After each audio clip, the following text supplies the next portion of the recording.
اسی طرح منجا بٹھاتے ہیں شادی سے پہلے، ہے نا، 5-10 دن پہلے، اور لڑکی نے کام نہیں کرنا، ایک پلنگ سجا دیتے، وہ پلنگ پہ بٹھا دیتے، اس کے بازو کچھ ہتھیار چاقو، خنجر، چھری، کیلے، لیمبو، بلاوے، تعویذ، ہے نا، شیطان اس کو چپک سکتا، فلاں ہو سکتا، اس لیے کہ بولے دولہا دلہن بہت خوبصورت ہو جاتے شادی سے پہلے. میرے کو تو ایسا نہیں لگا. اور خوبصورت ہو جاتے تو پھر ان کو شیطان زیادہ لپٹتا، تو بولے خنجر رکھ، چاقو، چھریاں. یہ چاقو چھری سے کیا ہونے والا؟ جو پلنگ خود لوہے کا ہے اس سے جب کچھ نہیں ہو رہا شیطان کو، یہ چاقو چھریوں سے کیا ہونے والا؟ اور شیطان دکھتا تھوڑی، آپ اس کو مار سکتے کیا، مرڈر کر سکتے کیا اس کا؟ آ گیا تو ہٹ جاؤ، میں تم سے لگ سکتی ہوں. ہاں، ارے وہ الٹا رسک ہے، کبھی کچھ دکھ گیا تو اپنے آپ کو مار لی خاتون نے تو ڈر کر. ایسی چیزیں رکھتے آپ، کوئی بچہ لے کر لے. اور دولہا بھی جب شادی میں آتا تو پورے اسلحہ کے ساتھ آتا، ہاتھ میں گپتی رہتی ہے، شیواجی کے ساتھ آتا پورا گپتی، کسی کو چبھنا نہیں، بلکہ لیمبو لگا ہوا رہتا اس پہ سیفٹی کے لیے اس کی گپتی کی. میں تو کہتا ہوں قاضیوں کو جو بھی دولہا اسلحہ لے کے آیا اس کا نکاح ہی نہیں پڑھانا، مطلب بھاگ یہ رکھیا گھر پر بل.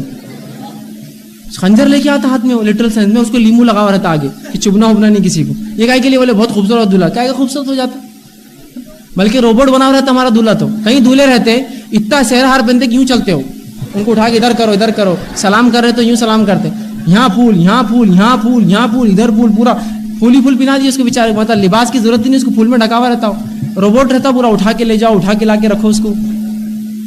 اسی طرح جو ہے محرم کے مہینے میں، عید کے مہینے میں، رمضان میں اور سفر میں نکاح نہیں کرنا برا سمجھتے. یہ بھی نہیں، نکاح ہر بار، ہر دن، ہر پل، ہر گھڑی، عشاء کے بعد، فجر کے بعد، ظہر کے بعد، مغرب کے سب جگہ ہو سکتا. نہیں عشاء کے بعد نکاح، مغرب کے بعد نکاح ہو تو اچھا ہوتا، وہ عصر کے بعد، مغرب کے بعد ہوا تو پنوتی لگ جاتی، عشاء کے بعد وہ طلاق ہو جاتی، فجر کے بعد ہوا تو کبھی نہیں جمتی. کہاں سے لائی یہ باتیں؟ رسول اللہ نے نکاح صبح پڑھا ہے، رات پڑھا ہے، دن پڑھا ہے، کبھی بھی. یہ عام چیز ہے، یاد رکھیے، کوئی خاص چیز نہیں تھی شریعت میں، بہت عام بات تھی.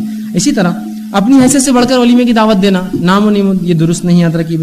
اسی طرح جو ہے ناچ گانے کا اہتمام کرنا، بینڈ بازوں کا اہتمام حرام ہے. اسی طرح مرد عورتوں کا مخلوط مجالس، ایک ہی جگہ آ کے سب کھا رہے ہیں، اور بفے سسٹم ہے، ٹھیک ہے، سسٹم کوئی مسئلہ نہیں، بفے ہو، لیکن ایک ہی جگہ آ کے مرد بھی لیں گا، اسی جگہ میں عورتیں بھی لیں گی، کیسے بھائی صاحب، کیسے بہن جی، اور پورا معاملہ چل رہا ہے، یہ درست نہیں ہوگا.